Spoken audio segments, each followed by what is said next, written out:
Hello, everybody. My guest this morning is Juri Kalundi. He's the CEO and co-founder of WeekDone, a weekly team check-in and quarterly OKR goal-setting service, turning any team into superheroes. He's a serial entrepreneur, having started building web-based products in 1994. He's a product guy with a tech background and vast business leadership experience. He's also co-founder of Garage 48 Startup Foundation. Juri, are you ready to take us to the top? Hey, nice to be here. You bet. Thanks for joining. Okay, let's get into it. WeekDone. What do you do and how do you make money? So basically, we're a team productivity improvement tool. Initially, we started really from weekly reporting, and over the years, actually added quarterly goal setting. So OKRs, objectives and key results. That's really popular now, especially in the US in TechSphere. So basically, our business model is to charge $7 per user per month, and we've been growing from that. That's great. So that the average customer pays you about $7 per month? Yes. That's great. And when did you launch the company? We started actually 4 years ago. So, and we'll call it in 2013? Yep. And have you bootstrapped or raised capital? We are mostly bootstrapped, actually. So initially, we raised around 200K from some friends, but we have been cash flow positive since 2015. Oh, that's great. So 200 grand is all that's gone in the company. Yeah, we're still tiny, so we're 12 people. So okay, and where are you based? We're based in tiny Estonia and even a tinier town of 100,000 people. But actually, like around 40% of our customers are in the US and all the rest all over the world. So 12 in Estonia, most customers are in the US. How many customers do you have total today?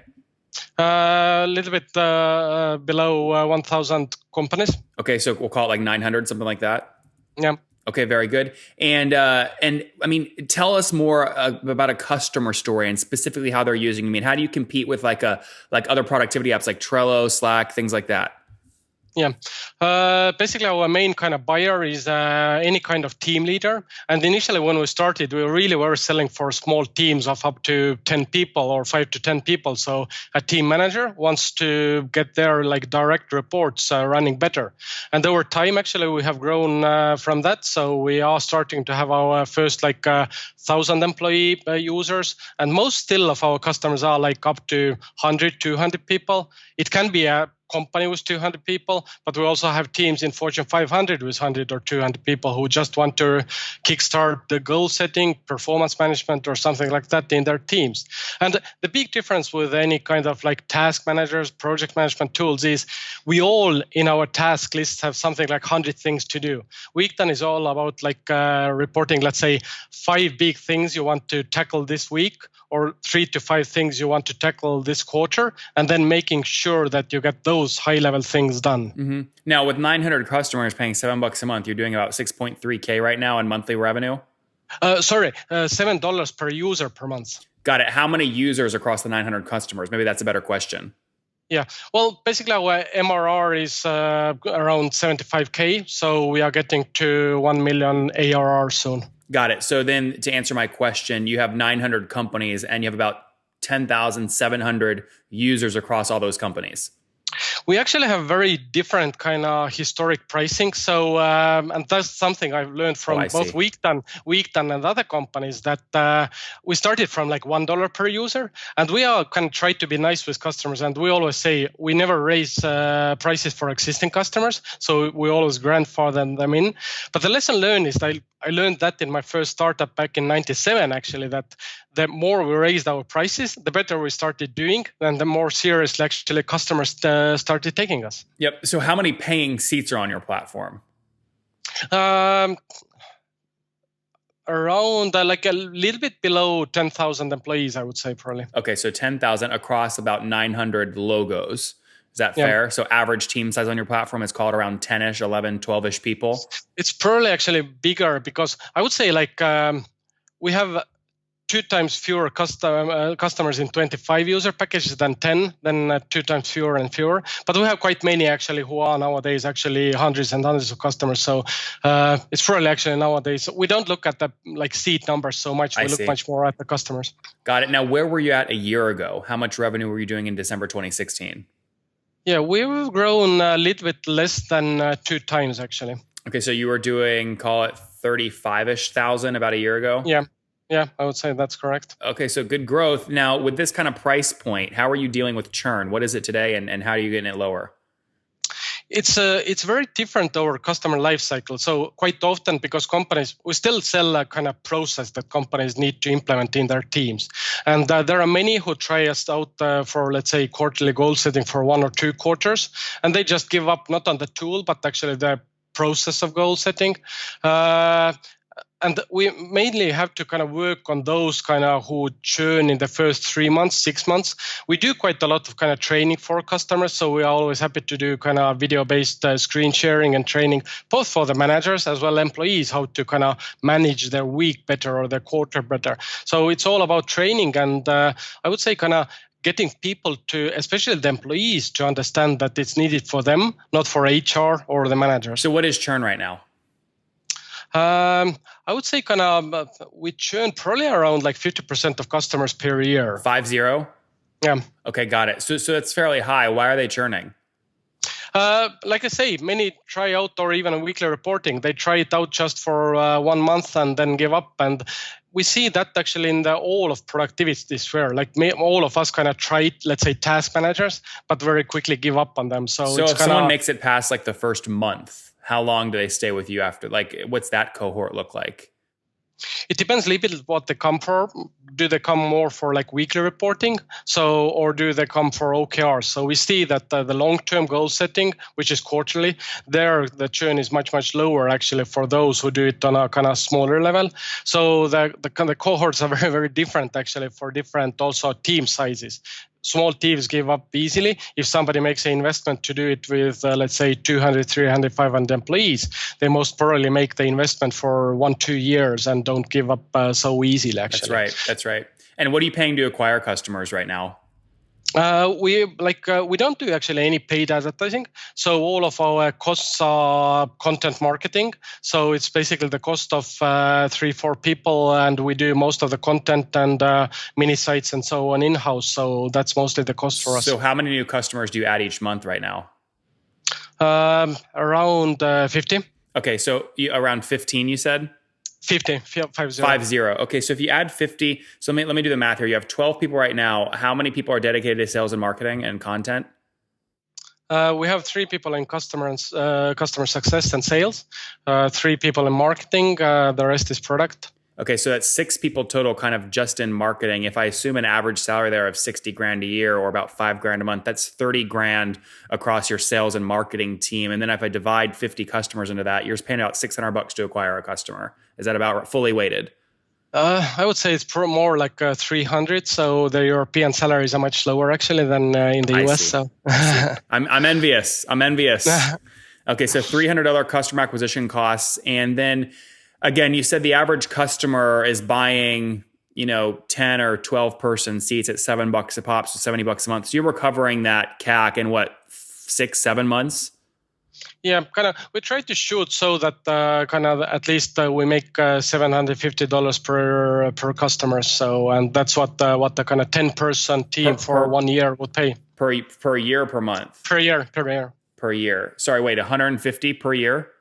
750 per year. Got it. Okay, got it. So your payback period is about 7-8 months, which is a healthy payback period. How do you We've never been able to make paid ads or so work, so the conversion there has been really bad actually. So yeah, we still experiment, but neither retargeting or Google AdWords or Facebook actually work for us. Yep. Not always a bad thing. So okay, good. So with 50% kind of annual churn, the average customer is going to stay with you for 24 months at a $7 per month ish price point. So each seat to you is worth about $247 in lifetime value, right? Yeah, that's correct. Interesting.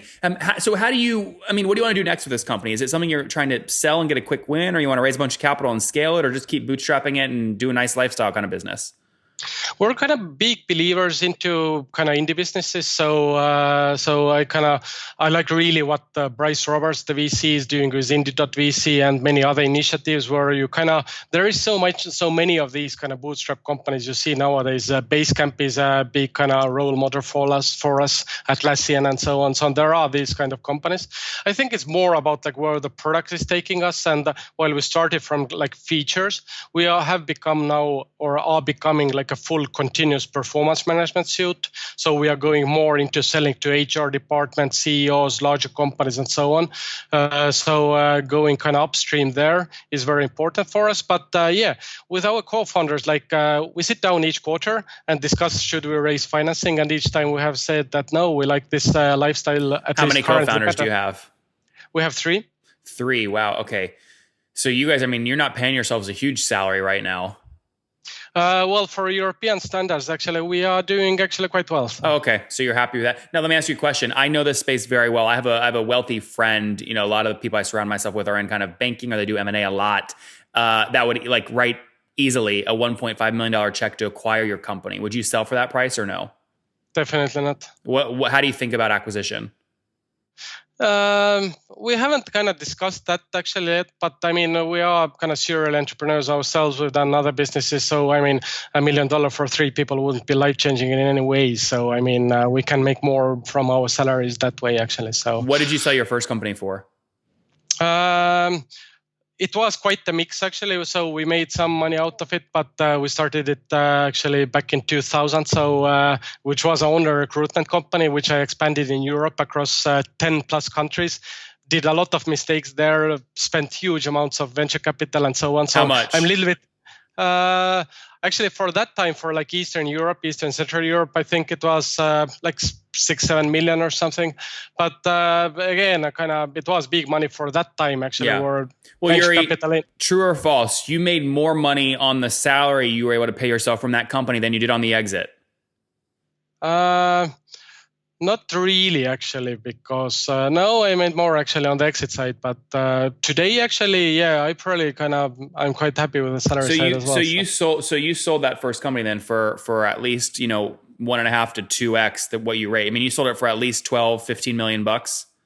Actually, a little bit lower than that, but of course, their liquidation preferences were very strange, actually, with a large set of investors there and founders on different levels as well. Very good, Yuri. Let's wrap up here with the famous 5. Number 1, what is the last business book that you read?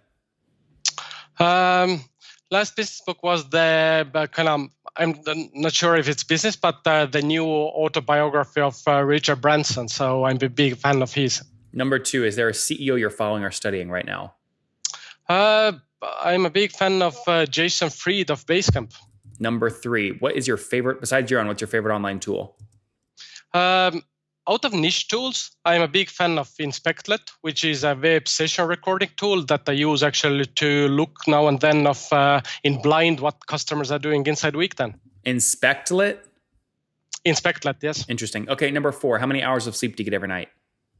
I think sleep is the best drug, so at least 7.5 hours. Okay, and what's your situation? Married, single, you have kids? Single, dating. Okay, dating. So not married, no kiddos, huh? No kids. Okay, and how old are you, Yuri? 43. 43. Last question. Take us back 23 years. What do you wish your 20-year-old self knew?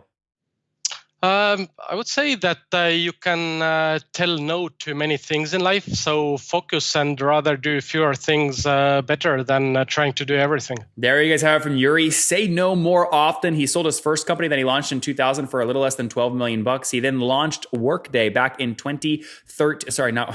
You'd love to have Workday, wouldn't you, right? Sorry, Weekdone. He launched Weekdone, his new company, back in 2013. His team of 12 in Estonia are making weeks more productive for over 900 teams, spanning over 10,000 paid seats that pay $7 a pop, doing about 75 grand a month right now in revenue, up from 12 months ago in December 2016, doing just 35 grand. So healthy growth, churn's high at 50% annually, but they're working on bringing that down, and CAC to LTV ratio is super, super healthy as they look to continue to scale. Yuri, thank you for taking us to the top.